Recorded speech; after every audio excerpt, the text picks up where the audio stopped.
We got breaking news, so we got to just jump right into it, folks. Julio Jones trade has finally happened. Woo! All the kind of guessing, the betting, who is he going to go to? And we finally have our answer because it just broke about a half hour ago. So here it is. The Falcons are trading all-pro wide receiver Julio Jones to the Titans, whoa, in exchange for at least a second-round pick. So Ian Rappaport really wanted to be the first one to tweet this because we don't even know the compensation. We got at least a second-round pick. Okay, the Falcons wanted a first-round pick. Did they get it? So we still don't even know the compensation yet. Obviously, that's going to come out in the next couple of hours, maybe day and a half, whatever it be. But we know that Julio Jones is now officially a Titan. That was our second pick. That was kind of our first initial pick, and then we kind of saw the odds of the Rams starting to kind of get a lot closer, a lot better. We heard that he wanted a strong arm, so we thought Matthew Stafford would be a good fit. So our official pick that we did kind of lock in was the Rams. The Titans was our second choice. And I mean, truly, folks, I mean, they really hinted at it. I mean, we saw this video from May 23rd of Julio Jones and Derrick Henry working out together. So we knew there was some at least interest and some respect among these two great players in the league. So we really knew that this was going to happen on May 23rd when this video was published. Julio Jones didn't work out with anybody else. At least we didn't see any of the video. So you know, it was right in front of our eyes, folks, right in front of our face. But, you know, the favorites the entire time was the Patriots. We weren't buying that nonsense. We never bought that, folks. So he ends up going to the Titans. It's going to be fantastic. Ryan Tannehill now having two great weapons again. For these last two seasons, Ryan Tannehill's been pretty solid with this Titans team. Getting there in 2019, taking over for Marcus Mariota, and then just for those 10 games that he ended up starting, I mean, 70% completion percentage, 2,700 yards, 22 touchdowns. And then last year, we had the entire season to himself, 65% completion percentage, absolutely solid. I mean, that's exactly the range we want you to be in. He had 3,800 yards and 33 touchdowns and only 7 picks. So real solid work out here with Ryan Tannehill. We know he's an above-average game manager at the quarterback position in this league, and he had two great wide receivers to work with, A.J. Brown and Corey Davis. Now, they lost Corey Davis in this offseason, who's kind of their bigger threat, you know, 6'3". So now they're replacing that 6'3" with 6'4". Absolutely fantastic. The one thing I do just kind of want to bring up slightly, I know A.J. Brown is maybe the better wide receiver out of that duo, A.J. Brown and Corey Davis, but Corey Davis does have the height on A.J. Brown, so, you know, the deep ball, you're going to give it to your 6'3" guy over your 6-foot guy. Not every time, but just kind of, you know, as a rule, I'm going to go with my taller wide receivers down the field.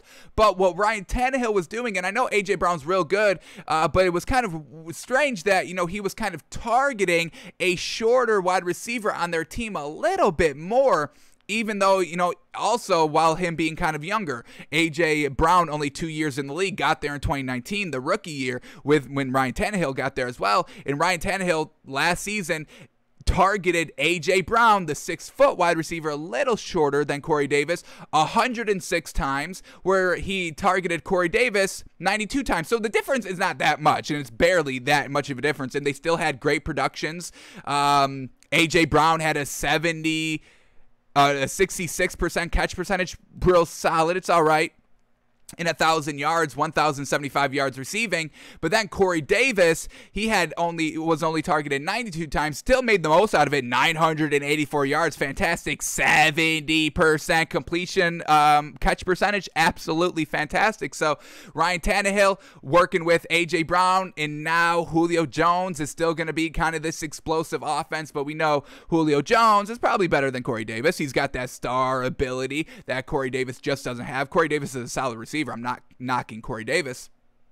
So we'll see how Ryan Tannehill fares with his new wide receiver duo. And then we all know you still got to plan and kind of attack Derrick Henry in the backfield. And that's why we love this kind of trade so much. You have to respect the run, and now you have to respect the pass now that they have, you know, a surefire first ballot Hall of Famer in Julio Jones. So Ryan Tannehill, all he has to do is continue on what he's been doing these last two seasons for the Titans, just being that kind of above average game manager and let Julio Jones and Derrick Henry really take over. We kind of saw the Titans kind of retooling their defense as well this year, so hopefully they can kind of get that great defense and have that explosive offense to kind of pair it up with. So this is an absolute great trade here for the Titans. Maybe they didn't even give up that first round pick, and that's kind of what we thought, why we were kind of buying the Rams just a little bit more slightly at the end of kind of this Julio Jones trade saga, was because, you know, they didn't do it. The trade didn't get done that day that it could happen.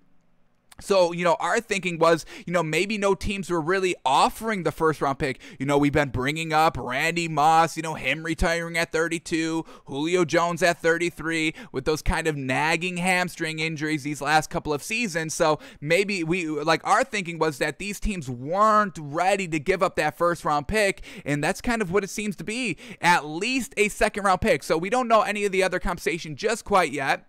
I can check quickly if anything's changed. Still no compensation. Yeah, so we'll probably know that tomorrow. On tomorrow's show, we'll definitely have that information, I'm assuming. I'm hoping. But at least a second round pick, and that would be fantastic. I'd trade a second round pick for Julio Jones all day. First round pick, I probably would do that as well, just because we don't really love draft picks, and the Titans aren't going to have like a top 10 pick. No way. They've always kind of been, you know, mid to high 20s these last two seasons, making the playoffs, making the AFC Championship game in 2019. So, you know, this first round pick, it's going to be a garbage pick. So, you know, I would have traded, you know, a late round first round pick absolutely for a proven talent on the field. So, congratulations to the Titans fans. I'm happy. I love Ryan Tannehill. He was a Dolphin, started in the Dolphins, and I loved Ryan Tannehill. It was just Adam Gase that was absolutely trash. So, I respect Ryan Tannehill. I think he is a Super Bowl caliber winning quarterback in this league. He's got star-studded talent around him, so it's really no room for flounders. I mean, is that AFC Championship the ceiling of Ryan Tannehill? Now that it's all going to be kind of shown this year. Can Tannehill bring them to the promised land? Is he the Super Bowl winning quarterback that we believe that he can be in this league? He's got all the help, all the talent. He's got the coaching staff behind him, smart, talented coaches on that squad, and we'll see how this kind of retooled defense is looking this season as well. So, a lot to celebrate there in Tennessee. A great team, and now, man, oh man, this is great. Now we get to see what the Falcons are going to do. Freed up cap space. We think they're going to go after Le'Veon Bell. Get that surefire running back, because they really don't have that. They've got great offensive weapons already. Calvin Ridley, Russell Gage, and Kyle Pitts newly acquired. Hayden Hurst as the second-tier tight end. So they've still got weapons without Julio Jones. That's kind of why they made this trade right now, because they're like, yeah, we can free up cap space, but we're also kind of good at the talent position, wide receiver wise, and just kind of wide receivers and tight ends. So we need that running back. I'm not believing in Mike Davis. He didn't really do that. He did all right. He did, you know, kind of tier 2 running back, backup running back, second running back on the squad stuff last year with 600 yards. And don't try to come at us with Cordell Patterson. Come on, folks. They've been trying to use him as a wide receiver or a running back his entire career, and it just never works. His highest rushing season was like 300 yards. That's nothing in this league, folks. So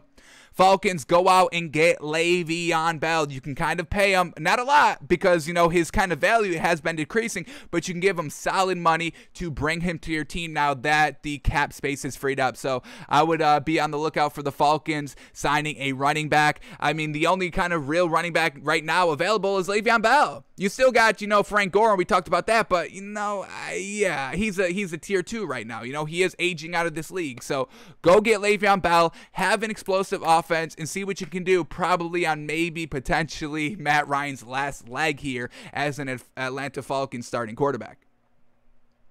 So that's where we're at with Julio Jones, which kind of blows up this next segment that we had prepared, because new odds just came out yesterday about where Julio Jones will go. So I guess we can kind of, you know, look back at it at the, you know, now that we have 2020 vision out here. So let's see how the odds, let's see what the Titans odds were. Could we have made a lot of money? So these were the newest updated odds here for which teams would get Julio Jones. The Patriots were still the favorite. Once again, we never fell for that nonsense. It never made sense to us. So Patriots at plus 400 was the favorites. Falcons, the second highest at plus 500. Raiders at plus 500, Chargers at plus 600, Ravens at plus 700, Colts at plus 700, Jags at plus 800. The Jags at plus 800? What? Why would that ever have happened, folks? They're trying to make money, not spend the money.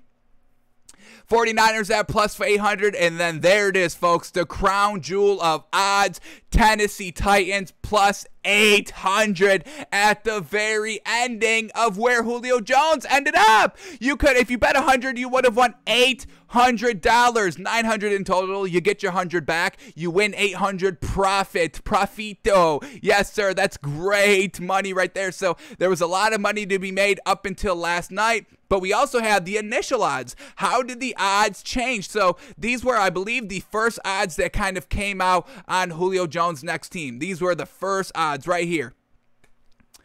Here we go.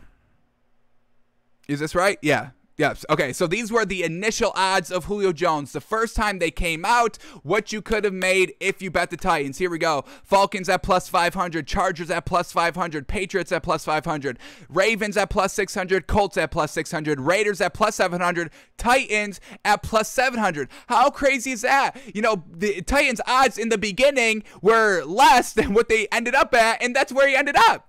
So, Titans at plus 700 if you bet it the day of. Still solid odds there. $700 if you bet 100. Fantastic. And then the first change here. Let's see how the first change happened. New England plus 200, and then the Titans at plus 400. Man, oh man, imagine if you got it then. So it's really been a roller coaster ride of this Julio Jones odds really starting to get up there as the favorites. When was this? May 24th. That's when the newly updated odds happened for the first time, second time, however you want to count it. But plus 400, still decent odds. And then they updated, I believe, one more time. Two more times? Updated two. Yeah, they updated two more times. So the next updated. No, hang on, I lied. The last updated. All right, so here we go. And then they updated again. Nope, oh damn, I went out of order. My fault. So the initial odds, I'm sorry. Here we go. The initial odds were Atlanta minus 150, Colts plus 500, the Los Angeles Chargers at plus 500, the Ravens at plus 700, New England at a plus 700, and the 49ers at 800, and then that's the Titans at 800, and then the Titans went down to 700, and then they went down to plus 400, and then at the final odds, like we just said, the Titans at plus 800. So you could have made so much money throughout this entire course. The video was out there of him working out with Derrick Henry. The evidence was out there to make that money, and if you made it, congratulations, folks. So Julio Jones is a Titan. It's going to be great. I cannot wait. And if it helps Derrick Henry get a ring, that's what I'm all about. Derrick Henry, Julio Jones, Ryan Tannehill, all getting their first rings. I'm all about that, folks. So we'll see how the Titans are going to be looking this year, but Ryan Tannehill, just throw it up, man. Just throw it up, and we know he can, and, you know, his play action, his mobility, you got to worry about Julio Jones. You got to worry about Derrick Henry. You got to worry about Ryan Tannehill scrambling, and then if everything else is covered, we'll just go to A.J. Brown, who's a tier 2, who's still a tier 1. I'd put A.J. Brown as a tier 1 wide receiver in this league, and he's still, you know, their number 2 wide receiver. So too many weapons to cover on this Titans team, and let's see how far they can go with all this talent. Fantastic.